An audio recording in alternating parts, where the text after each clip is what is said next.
mamatay na lang kaysa pumunta sa jail? O para i-paraphrase ko si Patricia Evangelista, do some people need killing, Mr. Duterte? Ma'am, presidente ako. Nagagastos ako sa gobyerno. Bakit ako magbubuhay sa mga putang inang yan? Kung yung pera na ipapakain ko dyan sa preso, ibigay ko na lang doon sa mga tao dyan sa walang bigat. So mas okay Walang pong trabaho. patayin sila kaysa ipreso Wala ko pakialam sila? dyan sa kriminal, ma'am. So thank you for Akong making that of record. pakialam sa kriminal kung saan silang impernong gusto nilang pumunta. Well, Mr. Chair, for the record, You make your own history in this planet. yes, Mr. Yun Chair. ang gusto nilang mangyari.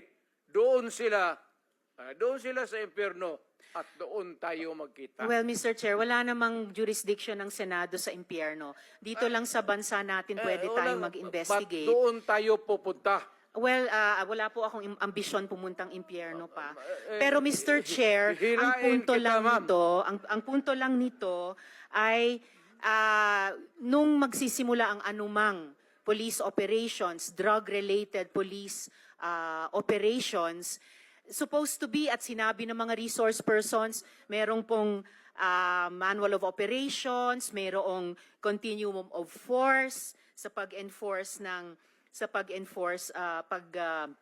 implement ng police anti-drug operation. So, ang premise is, yun na nga, arrest muna at build the case.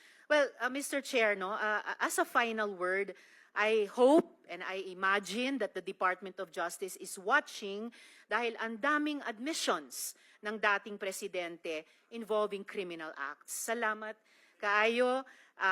Kasaysayan na lang po maghuhusga. Salamat kaayo, Mr. Chair. Thank you, Senator Mr. Ontiveros. Chair. Yes, go ahead, Mr. President. Nagtataka ako hanggang ngayon ang Justice Department hindi pa nag-file ng kaso hanggang ngayon. Katagal lang. Matagal ako pumapatay ng tao hanggang ngayon hindi pa sila nakapile ng kaso. Mr. Chair, another addition to the list that's growing by the minute. Okay, for the record, Mr. President. wala na tayo Mr. President, for the record, kasi may nagtanong din sa akin Huwag na tayo magdrama dito. Tapusin na natin itong istorya na ito dito sa Pilipinas.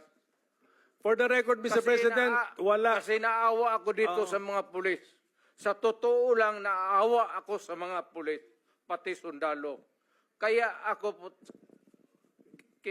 akin mine and mine alone.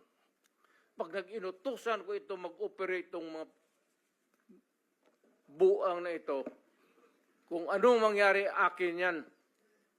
I'm emotional because I've been longing to state this particular sentiment. Protektado ko yan sila. Basta in the fulfillment of duty, Mr. Senator, yan sila, naging chief of police yan. Protektado ko ang police pag nagtrabaho in the fulfillment of duty. Pero alam nila, ang mga police na pumasok ng kidnapping, alam nila yung police nila, pinatay.